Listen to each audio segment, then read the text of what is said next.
رسوله الكريم أما بعد فأعوذ بالله من الشيطان الرجيم بسم الله الرحمن الرحيم إنا عرضنا الأمانة على السماوات والأرض والجبال فأبين أن يحملنها وأشفقن منها وحملها الإنسان صدق الله مولانا العظيم وقال الله تبارك وتعالى في شان حبيبه بسم الله الرحمن الرحيم إن الله وملائكته يصلون على النبي يا أيها الذين آمنوا صلوا عليه وسلموا تسليما اللهم صل على سيدنا ومولانا محمد وعلى آله وأصحابه أجمعين. معزز حاضرین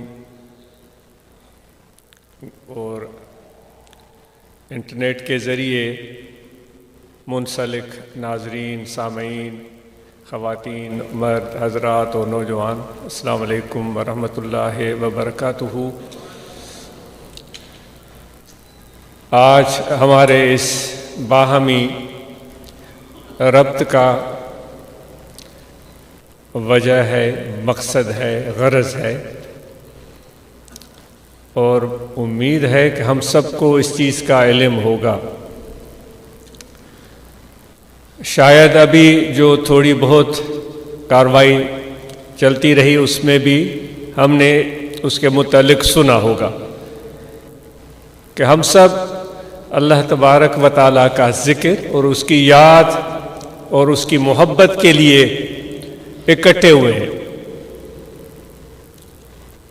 جتنے بھی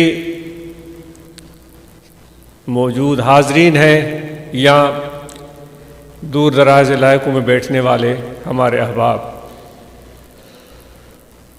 تو یہ ہماری چاہت ہے. انسان ایک عجیب تخلیق ہے اللہ تبارک و تعالیٰ کی کہ اس کے خیالات اور سوچیں یکساں شاید کم ہی رہتی ہے، بدلتی رہتی ہے. دوسرے الفاظ میں کہیں کہ جب ہم دعا بھی کرتے ہیں تو دعا بھی ہماری بدلتی رہتی ہے، کیونکہ ہمارے مقاصد اور اغراض اور جو چاہتے ہیں وہ بھی بدلتی رہتی ہیں. یہ تو اس وقت ہم یہ کہہ رہے ہیں کہ اللہ تعالیٰ کے ذکر اور اس کی یاد کے لیے ہم جمع ہوئے ہیں، زبان سے کہہ رہے ہیں، اور دل میں اور ہمارے ذہن میں کیا چیز ہے وہ ہر ایک شخص خود جانتا ہے. کم از کم اتنا یقین ہے کہ ہم سب کے ذہن اور قلب میں کوئی ایک چیز ہو، یہ آسان بات نہیں ہے.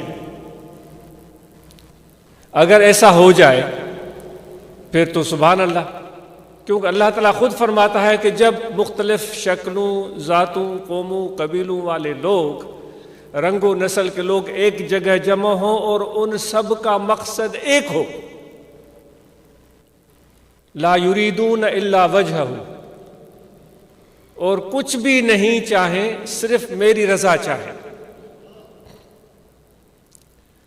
یعنی کہ ایسی صورت زبانی کلامی تو ہم قائم کر کے دکھا سکتے ہیں، لیکن دل کی کیفیت کیا ہے تو اس چیز کو آپ خود جانتے ہیں.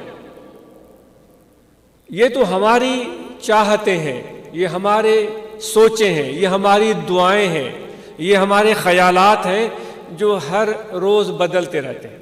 گاہے چنی گاہے چنا، کبھی اوپر کبھی نیچے، کبھی کچھ، کبھی تولا کبھی ماسا. ایسے آدمی، ایسے لوگ جو اس معاملے میں اعتدال کا راستہ پکڑتے ہیں وہی تو کامل ہوتے ہیں.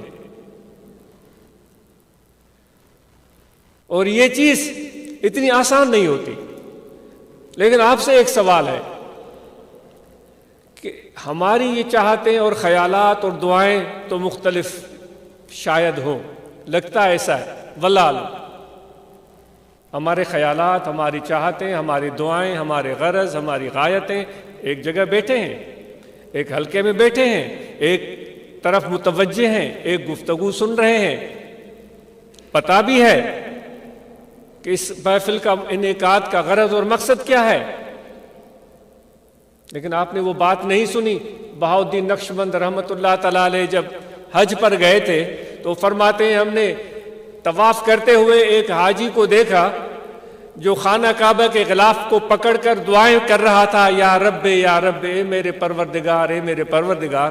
تو کہتے جب ہم نے اس کے دل کی طرف توجہ فرمائی تو ہمیں علم ہوا کہ اس کا دل وہاں موجود نہیں تھا، اس کا دل اللہ تعالیٰ کی بارگاہ میں موجود نہیں تھا، اس کا دل خانہ کعبہ کے قریب نہیں تھا، اس کے دل میں پیچھے کے خیالات، کام، مصروفیتیں، جو اپنی دنیاوی ضرورتیں تھیں وہ اس کے دل میں پھر رہی تھی۔ خواجہ بہاؤالدین رحمۃ اللہ تعالیٰ علیہ جن کی نسبت سے ہم نقشبندی کہلواتے ہیں، وہ کہتے ہیں ہمیں حیرت ہوئی کہ اے میرے رب، اے میرے خدا، اے میرے اللہ، اتنا قریب آ کر بظاہر تیرے گھر کے پاس بیٹھ کر بھی تجھ سے اتنا دور ہو سکتا ہے۔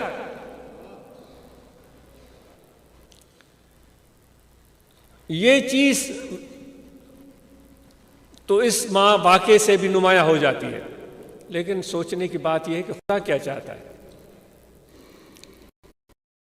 اللہ کیا چاہتا ہے، اور اس کی چاہت اور اس کی تمنا یا اس کا ارادہ ہم سے، ہمارے متعلق کیا ہے۔ جو یہاں بیٹھے ہوئے ہیں، جو دور بیٹھ کر سن رہے ہیں، ان سے خدا کیا چاہ رہا ہے۔ مجھ جیسا خطا کار انسان اس قابل تو نہیں ہے اور نہ اتنا علم ہے، لیکن جو اولیاء اللہ نے فرمایا ہے، جو اولیاء اللہ کی تعلیم اور ان کی ارشادات سے بات معلوم ہوئی ہے، اس کے مطابق ہم کوشش کرتے ہیں۔ آپ سے سوال ہے، آپ کیا سوچتے ہیں کہ اللہ تعالیٰ اس وقت کیا چاہ رہا ہے؟ کیونکہ ہم بظاہر تو اس کے نام پر جمع ہوئے ہیں، اس کی محبت میں جمع ہوئے ہیں، اور پھر اپنے ارادوں کی بات ہوئی، دعاؤں کی بات ہوئی، اس میں بھی یہ بات کچھ اونچ نیچ کا شکار نظر آ رہی ہے۔ لیکن خدا کیا چاہتا ہے، یہ تو بات بڑی اہم ہے، بہت ہی زیادہ اہم ہے۔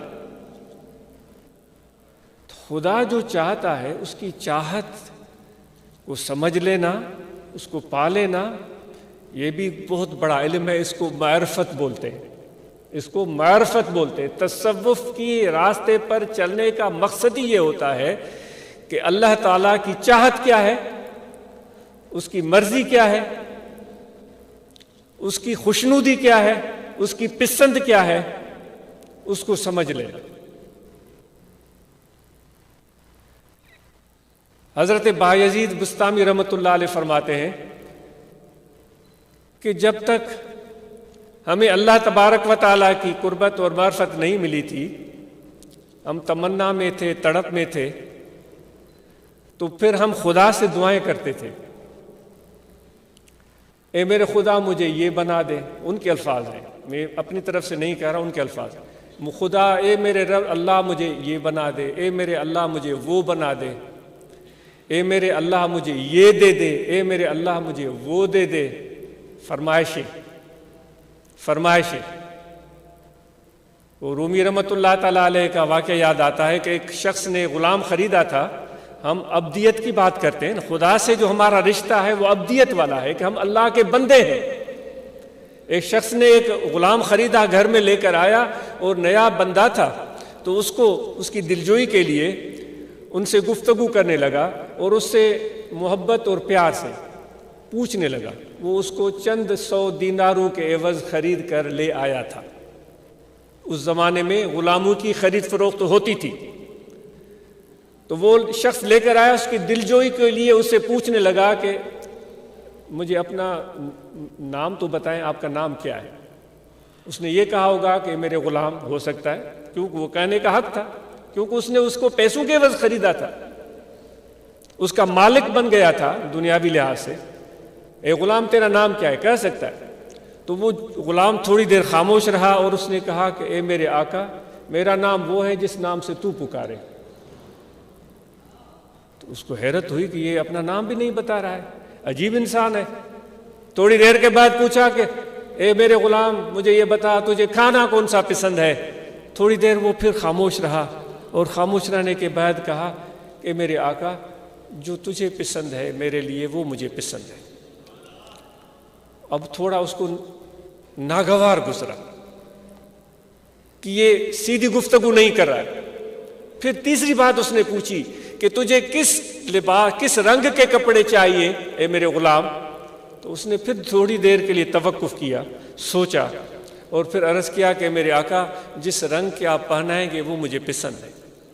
تو اس کے آقا اس کا مالک ناراض ہو گیا، اس کو کہنے لگا تو 2 ٹکے کا غلام میں ابھی خرید کر کے لایا ہوں، تو مجھ سے اس طرح بات کرتا ہے؟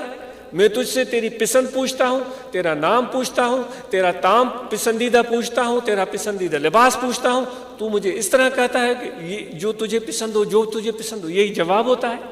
تو غلام کی آنکھوں میں آنسو آ گئے۔ اس نے کہا میرے آقا جب میں غلام ہوں، میں عبد ہوں، آپ میرے آقا ہیں، تو مرضی آپ کی چلنی چاہیے، میری مرضی نہیں چلنی چاہیے۔ اگر میں اپنی مرضی چلاؤں کہ مجھے یہ طعام چاہیے، مجھے یہ لباس چاہیے، مجھے یہ چیز پسند ہے، تو عبدیت کی بندگی کے یہ بات سراسر خلاف ہے۔ سمجھ رہے ہیں آپ؟